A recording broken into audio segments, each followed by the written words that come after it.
Happy Girl, très heureuse de vous retrouver aujourd'hui pour vous parler de comment choisir son manteau d'hiver en fonction de sa morphologie. On est d'accord qu'on choisit son manteau d'hiver en fonction de ses coups de cœur, mais si on a envie d'harmoniser un petit peu plus sa silhouette, on peut suivre quelques règles concernant l'adéquation entre la morphologie et le choix du manteau. Comme vous le savez sûrement, c'est hyper important sur YouTube de s'abonner aux chaînes que vous aimez, donc je vous invite à vous abonner à la chaîne Amélie Happy si cette vidéo vous a plu, et aussi à laisser en commentaire ce que vous avez aimé et si vous êtes retrouvé dans une morphologie et un style de manteau en particulier. Donc on va commencer, je vais vous présenter très brièvement les morphos, tous les types de manteaux que chaque morpho convient, et enfin un look et un manteau qui est parfait pour la silhouette et la morphologie dont on parle. Let's go! Pour la morpho 8, donc c'est la morpho qui est la plus harmonieuse, celle qui représente un 8. Cette morpho elle a beaucoup de chance parce qu'elle peut porter en fait tout ce qu'elle veut en termes de manteau. Elle peut porter bien sûr des vestes 3/4, des manteaux d'hommes. Elle peut aussi porter de la doudoune, de la fourrure, des manteaux un peu chic. Donc notamment donc pour la morpho 8, on peut porter de la doudoune et même la maxi volume. On peut porter de la fourrure et surtout de la fourrure de couleur parce que c'est vraiment la grosse tendance cette saison. Et enfin même les manteaux shearling. Donc les manteau shearling, c'est un manteau qui est très annoncé cette saison, qui est vraiment pas évident à porter, moi je trouve, qu'elle donne un côté un peu masculin, un peu lourd à la silhouette, mais ça pour la morpho 8, elle peut se le permettre sans hésiter. Let's go pour le try-on. Donc il s'agit d'un look constitué d'une fourrure AliExpress que j'ai payé 50 €. Je mettrai le lien en barre d'infos. Je l'ai reçu en 3 semaines, donc je trouve ça assez raisonnable. Associé à une robe t-shirt Zara avec un fil lurex que j'ai payé 20 €, un sac texto et des cuissardes Zara 50 €. Bon, c'est limite un look de fête. Hein. La morpho suivante, c'est la morphologie haut. Donc ce sont les femmes qui sont plutôt généreuses au niveau de la carrure, de la poitrine et de la taille et des hanches. Donc ce sont des femmes qui doivent faire attention au type de manteau qu'elles doivent choisir, donc privilégier les manteaux avec des beaux décolletés, plutôt 3/4. On va choisir peut-être de l'imprimé, petit imprimé ou des couleurs un peu sombres.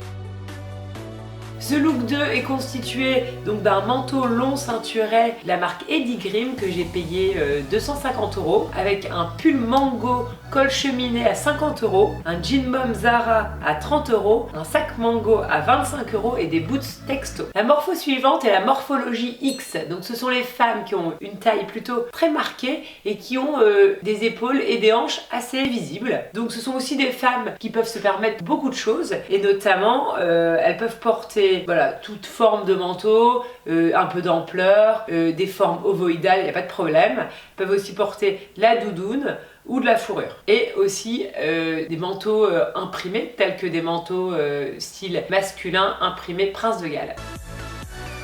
Le look 3 est constitué d'une doudoune Primark que j'ai payé 25 € avec un jean mom Zara à 30 €, le pull mango à 50 €, des escarpins noirs Zara 30 € et un sac mango. Morphologie suivante, il s'agit de la morpho H. Donc ce sont les femmes qui ont peu de taille, qui n'ont pas la taille marquée. Donc l'objectif pour elles, c'est de marquer un peu la taille et notamment donc elles doivent privilégier des manteaux qui sont un peu cintrés ou ceinturés. Donc ce sont des femmes qui ont besoin de marquer leur taille, donc on prendra des trench, des manteaux ceinturés ou des manteaux cintrés. Ça peut être aussi des parkas resserrés ou des manteaux double boutonnage qui sont légèrement cintrés.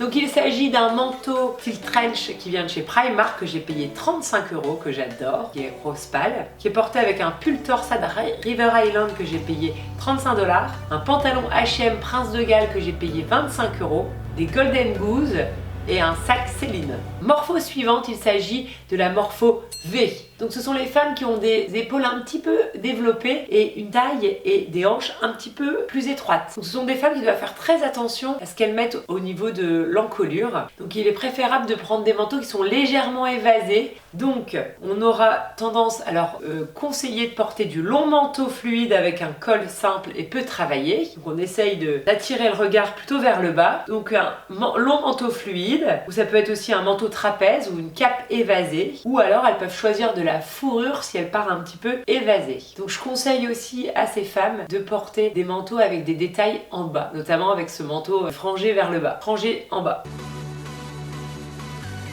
Donc ces femmes aux morphologies V peuvent mettre par exemple ce type de manteau qui est peu travaillé vers le haut. Donc c'est un manteau mango rose avec une forme un petit peu ovoïdale que j'ai payé 69 €, associé à une jupe simili-cuir Zara à 30 €, un pull H&M Studio à 60 €, un sac Céline et cuissardes Zara. Morpho A. La Morpho A, ce sont les femmes qui ont des épaules plutôt étroites et des hanches un petit peu plus larges. Donc ce sont des femmes aussi qui doivent plutôt favoriser des détails au niveau de l'encolure. Je leur conseille de porter des manteaux qui sont plutôt masculins et assez structurés au niveau de l'encolure. Donc on peut aller sur des manteaux masculins, des manteaux style un petit peu militaire ou des fourrures avec un col volumineux. Look suivant, vous verrez un type de manteau qui convient parfaitement aux femmes en A.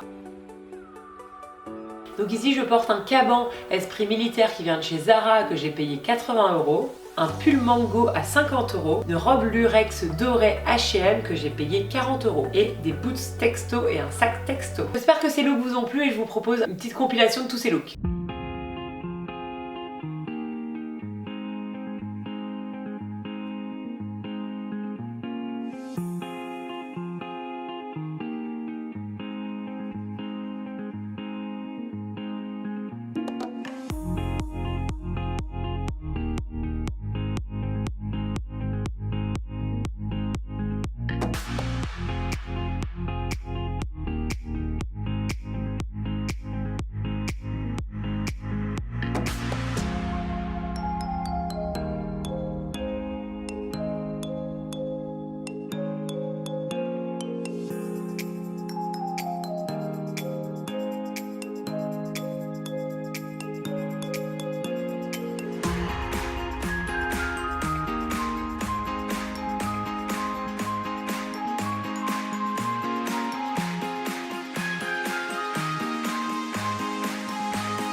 Hello les filles, j'espère que cette vidéo vous a plu et vous aura aidé à déterminer le type de manteau que vous aurez envie d'acheter cet hiver.